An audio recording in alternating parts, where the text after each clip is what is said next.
Sebelum tu macam dress out game. No!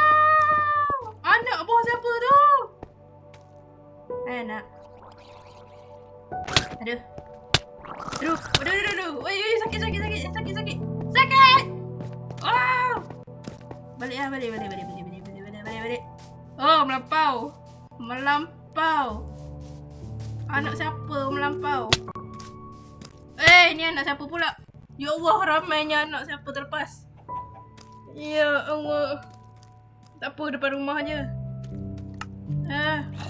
Anak siapa? Bagai. Kena. Tak ada rest. Astagfirullahaladzim. Ya Allah, adik.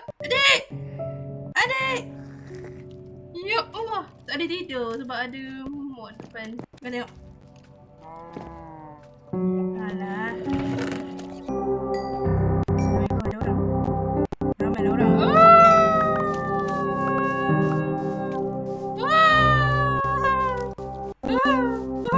Sabar. Ya Allah. Kenapa ada ramai anak ni? Semua terlepas dari finish ke ni? Wait a minute.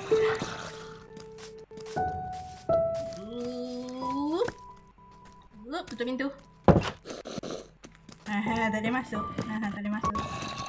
Tapi tak ada tidur.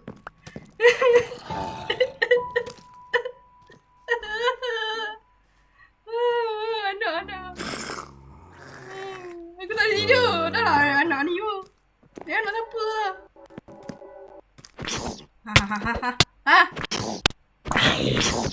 Dia punya tolak tu sampai masuk dalam ni tu.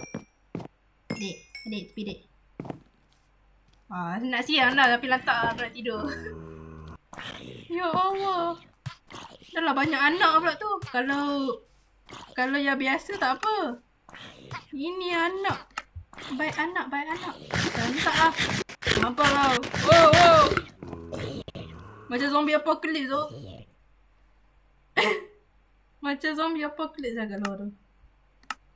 Astaghfirullahaladzim.